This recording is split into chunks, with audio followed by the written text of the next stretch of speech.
'Dear కావ్య'కి ముందు, 'dear Kavya' తర్వాత 'చందన' గారేంటి? Same. హ్మ్.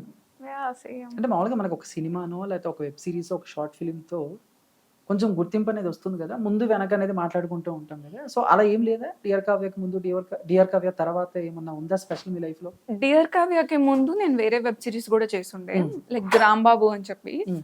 అందులో నాకు నేను చేసిన క్యారెక్టర్ పద్మ అనమాట. నాకు హ్మ్. ఆ క్యారెక్టర్‌కి కూడా గుడ్ రీచ్ వచ్చింది. సో, 'డియర్ కావ్య'కి ముందు ఐ వాస్ పద్మ. 'పద్మ'. పద్మ గారు. 'పద్మ' గారు. ఆఫ్టర్ డియర్ కావ్య నేను ఎన్ని చేసినా I am always Kavya. 'Kavya'. నా పేరు అసలు వినిపించదు. మీరు కావ్య గారు గదా! అంటే యెస్. సర్లే కానీ అని అంటారు. ఎప్పుడు యాహ్! చెప్పలేదా నా పేరు 'కావ్య' కాదండి 'చందన్' అని? నేను చెప్పడానికి ట్రై చేసినా మాకు అలానే గుర్తుంటుందండి అని చెప్పేసారు. సర్లే ఇంక నా పేరు ఓకే. అవసరం లేదు. 'డియర్ కావ్య' తర్వాత ఇటు సినిమాల పరంగా ఏమన్నా ఆఫర్స్ వచ్చాయా మంచి మంచివి? ఇండస్ట్రీ నుంచి ఏమన్నా కాల్స్? 'డియర్ కావ్య' ఆ! తర్వాతనా? 'Dear Kavya'. Actually 'tenant' movie hmm. Director 'dear కావ్య'ది చూసే హి లైక్డ్ మై యాక్టింగ్ అన్నమాట. ఓకే. ఓకే. ఈ అమ్మాయి ఫీచర్స్ బానే ఉన్నాయి. We can give her a chance అని చెప్పి అనుకుంది 'డియర్ కావ్య' చూసే. Oh! Super. 'Tenant' movie director oh! Yugender sir. Okay. ఆ బిఫోర్ కూడా నన్ను యూట్యూబ్‌లో వీడియోస్ చూసే పిలిచారు directors. Okay. But not 'dear Kavya'. అప్పటికి 'డియర్ కావ్య' రాలేదు. ఓకే. ఇప్పటివరకు ఎన్ని సినిమాలు చేశారు? అంటే షార్ట్ ఫిల్మ్స్ ఇయి కాకుండా హ్మ్. మూవీస్ వరకు.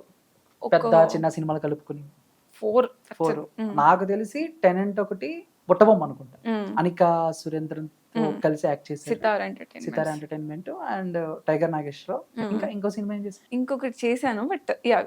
రిలీజ్ అవుతుంది. You guys okay. Will I know think it. 'Tenant' తర్వాత రిలీజ్ అవుతుంది. హ్మ్. 'బుట్టబొమ్మ' ఫస్ట్ మూవీ మీ కెరీర్‌లో. హ్మ్.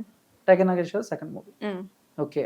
ఇప్పుడు మామూలుగా షార్ట్ ఫిల్మ్స్ చేస్తూ, వెబ్ సీరీస్ చేస్తూ సడెన్‌గా ఇలాంటి పెద్ద పెద్ద సినిమాలు షూటింగ్స్ అంటే కొంచెం చేంజ్, కొంచెం మనలో కొంచెం భయం ఉంటుంది. మీకు హ్మ్. అదేమన్నా ఉందా? లేదు యాక్టింగ్ ఎక్కడైనా యాక్టింగే కదా! కెమెరా ముందు పెడితే నేను జీవించేస్తా ఈ టైప్ ఓకే. ఏమన్నా? అంటే మేబీ యాక్టింగ్ ఎలా చేయాలి అని తెలిసిన వాళ్ళు ఉంటారు గదా! వాళ్ళకి తెలుస్తదేమో. ఆ షిఫ్ట్ ఆఫ్ ఎమోషన్స్ ఇక్కడ ఎలా చేయాలి, అక్కడ ఎలా చేయాలి. నాకు అలా కాదు. కెమెరా ఉంది. ఇది నా క్యారెక్టర్ అంటే ఎక్కడైనా నేను అలానే అలా చేయాలి అన్న ఫీలింగ్‌లో ఉంటా. ఆ! సో, నేను షార్ట్ ఫిల్మ్‌లో ఉన్నప్పుడు నాకు ఏ క్యారెక్టర్ అయితే ఇస్తారో, మూవీస్‌లో ఉన్నప్పుడు గూడా అది నా క్యారెక్టర్. సో, నేను నా 100% ఇవ్వాలి.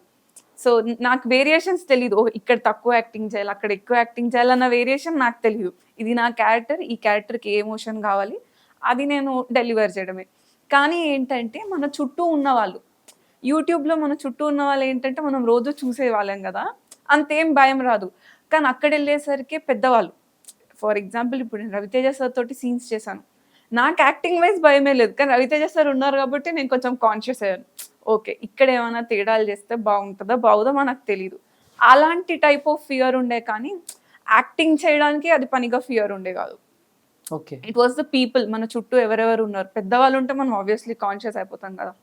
ఆ కైండ్ ఆఫ్ ఫియర్ ఉండే అంతే. ఓకే. ఈ షూటింగ్స్‌కి ఆటిలకి వెళ్ళినప్పుడు సింగిల్‌గా వెళ్తారా? లేతే ఎవరైనా మదర్, ఫాదర్ మదర్ తోడుగా ఉంటారు. మదర్ ఆర్ ఫాదర్ ఎవరో ఇద్దరిలో ఒకళ్ళు. ఒకరొస్తారు. భయమా? లేకపోతే జాగ్రత్తగా మనం అలా అని ఏం లేదు. ఇంకెందుకో మదర్ ఫస్ట్ నుంచి వస్తారు. అలవాటైపోయారు వాళ్ళతో. హ్మ్. ఇంకా మదర్ రాలేరు అన్నప్పుడు ఇంకా మా ఫాదర్ అయినా వస్తారు. Okay. Either him or her అది ఎందుకో తెలీదు but they will come. Okay. ఎలా ఉంది ఇండస్ట్రీ? టాలీవుడ్ ఇండస్ట్రీ ఎలా ఉంది? అంటే మీరు చిన్నప్పటి నుంచి చదువుకుంటూ, ఇప్పటికి చదువుకుంటూ షార్ట్ ఫిల్మ్స్, వెబ్ సీరీస్ అంటే ఆ ప్రపంచం వేరు. బట్ టాలీవుడ్ ఇండస్ట్రీ ప్రపంచం వేరు. సో, హ్మ్. మీకెలా అనిపించింది? ఫస్ట్ ఆ షూటింగ్స్ ఇవన్నీ హడావిడి మనుషులు ఇలా ఉంటారు, అలా ఉంటారని ఎప్పుడైనా ఫీల్ అయ్యారా? యాహ్! ఫస్ట్ టైమ్ సెట్‌కెళ్ళినప్పుడు మనం ఎలా లైక్ యూట్యూబ్ చిన్న షార్ట్ ఫిల్మ్ అంటే cameraman, DOP, director, assistant director అంతే. అక్కడెళ్ళి అడుగుపెట్టిన వెంటనే పెద్ద సెట్ చాలా మంది టెక్నీషియన్స్ ఉరుకుతున్నారు. లైట్స్ పెట్టేస్తున్నారు. లైక్ అసిస్టెంట్స్ యాక్టర్స్‌కి మనకు సర్వ్ చేసే అవును. అసిస్టెంట్స్ ఉంటారు. అవును. మళ్ళీ క్యారవాన్ చూసుకునే వాళ్ళుంటారు. ఇంతమంది కోఆర్డినేట్ అయితే ఒక్కరోజు ఒక షాట్ ఆర్ 3, 4 షాట్స్. అంటే కెమెరా ఐ మీన్ ఇండస్ట్రీ అన్నది is like very big world. Movie industry అన్నది. ఒక్కరు తప్పు చేసినా అన్నీ మళ్ళీ చేయాల్సొస్తది. So, that is kind of learning experience. అంటే 'కీర్తి సురేష్' గారు 'మహానటి' మూవీలో ఫస్ట్ టైమ్ వెళ్ళిన వెంటనే ఇంత చూస్తారా? నేను అంతే. It's a very big world. Hmm. చాలా మంది వర్క్ చేస్తూ ఉంటారు. అంటే ఎండలో ఉన్న, వర్షంలో ఉన్న వాళ్ళు చేస్తూనే ఉంటారు. ఆళ్ళ పని దే హావ్ టు ఆళ్ళదయిపోద్ది. డూ. వాళ్ళందరిని చూస్తే అరే! మనం మన సైడ్ నుంచి పర్ఫెక్ట్‌గా చేయాలి. మన వల్ల వాళ్ళకి తిట్లు రాకూడదు. అందరి ఎఫర్ట్స్ ఈక్వల్‌గా బ్యాలెన్స్ అవ్వాలి అన్న ఫీలింగ్ చాలా వస్తది. It's like continuously you need to keep learning. నేర్చుకుంటూ ఉండాలి. అప్‌డేట్ అవుతూ ఉండాలి. కెమెరా ముందుకు వచ్చినప్పుడు నేర్చుకున్నంత డెలివర్ చేస్తూ ఉండాలి. దట్ వాజ్ లెర్నింగ్ అన్నమాట ఇప్పటి వరకు. సో అలా అలా అలా నేర్చుకుంటూ, అంతేగాని మీరు ఎప్పుడు ఇబ్బంది పడింది లేదు ఇండస్ట్రీలో? ఏ ఇబ్బంది కారణం వల్లైనా, ఏ రీజన్ వల్లైనా ఎప్పుడైనా ఇబ్బంది పడ్డారా? నాకు ఎందుకు ఇది ఈ టైప్ అంటే అది ఉంటుంది. లైక్ మనం దెబ్బ తీసుకుంటేనే కదా like we can learn and come out of it. Super. So అవి ఎక్స్పీరియన్స్ అనుకోవచ్చు. అది పన్నీగా హైలైట్ చేసి చెప్పుకునే అంత కాదు కానీ it's kind of learning for me. అంటే కింద పడితేనే కదా మనం లేచి నేర్చుకుంటామంటారు. Okay. That kind of experiences ఉంటూనే ఉంటాయి. ఓకే. యాక్చువల్లీ ఉండాలి కూడా. అప్పుడే మనకి లెర్నింగ్ అన్నది స్ట్రాంగ్ అవుతుంది. సూపర్. మనం రోడ్లో నడుచుకుంటూ వెళ్తే మనకు అర్థం కాదు. కింద పడుతూ లేచినప్పుడే తెలుస్తుంది. Yes. ఓకే ఈ టైంలో ఇలా మనం డెవలప్ అవ్వాలి, Okay. ఆగిపోకూడదు అట్లా. టైగర్ నాగేష్ తో టెనెంట్ కంటే ముందు చేశారా, తర్వాత చేశారా? ముందే చేస్తుంటారు. ముందే చేశాను. ఐ థింక్ టెనెంట్ లో ఐ థింక్ మనం చేసాం, కలిసి చేసాము. బట్ చేసిన తర్వాత టైగర్ నాగేశ్వరరావులో మిమ్మల్ని చూసి నేను షాక్ అయ్యాను, సర్ప్రైజ్ అయ్యాను. ఓకే. చాలా మంది డియర్ కావ్య కదా, డియర్ కావ్య కదా అనుకున్నారు. బట్ దాంట్లో చాలా రోజులు చేశారు షూట్, ఫుల్ లెంత్ షూట్. మీరు టైగర్ నాగేశ్వరరావులో చనిపోయే సీన్ ఒకటి ఉంటుంది, మిమ్మల్ని సంథింగ్ హ్యాంగ్ చేస్తారు. ఆ సీన్ చాలా అంటే అది ఉంటుంది, అంటే చాలా కొంచెం బోల్డ్గా భలే చేశారు. ఈ టైంలో ఇలాంటి సీన్ చేయటే కొంచెం గట్స్ ఉండాలి. మీరు అది ఎలా ఒప్పుకున్నారు, ఏంటి అసలు సీన్ ఎలా చేశారు ఏంటి? ఓకే. అంటే నేను ఆ పర్టికులర్ రోల్ చేసే ముందు 3 థింగ్స్ కన్ఫర్మ్ చేసుకున్నాను. ఒకటి, ఆ సీన్స్ చేయడం వెనుకున్న క్యారెక్టరైజేషన్ ఏంటి, క్యారెక్టరే అదా లేకపోతే అలా ఆ క్యారెక్టర్ అలా చేయాల్సి వచ్చిందా, ఫస్ట్ థింగ్. సెకండ్ థింగ్, ఆ సీన్ చేయడంలో ద లెవెల్ ఆఫ్ కంఫర్టబిలిటీ, నేను ఎంత దూరం వెళ్ళడానికి కంఫర్ట్ ఉన్నాను. థర్డ్, ఈ సీన్ స్క్రీన్ మీదకి వచ్చేసరికి ఎలా కనిపిస్తుంది. ఈ 3 ఫ్యాక్టర్స్లో ఫస్ట్ది బాగానే క్యాలిక్యులేట్ చేసుకున్నాను, సెకండ్ది కొంచెం తేడా అయింది, థర్డ్ది బాగా తేడా అయిపోయాను. ఎందుకు అలాగా? అంటే మన అందరికీ తెలుసు మనం ఎంత షూట్ చేస్తామో అంతా మనం స్క్రీన్ మీద తీసుకొని రాలేము. తీసుకురాలేం. కొన్ని ఎడిటింగ్ లో పోతాయి, కొన్ని అడ్జస్ట్మెంట్స్ లో పోతాయి. ఈ నా క్యారెక్టర్ ఎలా అంటే it is a character who is closely related to Ravi Teja sir character. అన్నయ్య ఆ టైప్.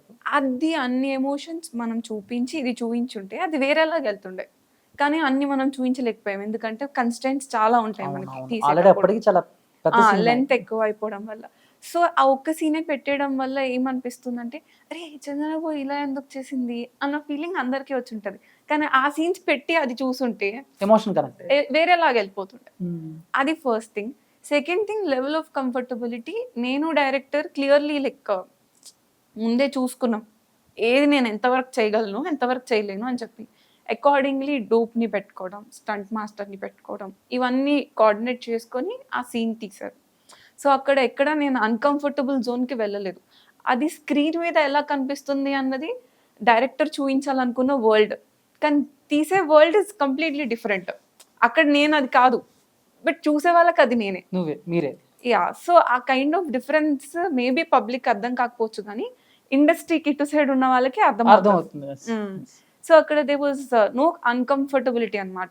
అన్ని చూసుకొనే చేసిన క్యారెక్టర్ అది, కానీ కొన్ని సీన్స్ ఆన్ అండ్ ఆఫ్ అవ్వడం వల్ల అది డిఫరెంట్ గా వెళ్ళిపోయింది. అది కనెక్ట్ అయ్యే విధానంలో ఎక్కడో తేడా కొట్టింది అనుకోవచ్చు. అదొక్కటే హైలైట్ అయిపోయినట్టు అయిపోయింది అంతే. ఆ ముందు సీన్స్ అన్ని పెట్టుంటే it was a proper brother sister relationship లా అనిపించేది.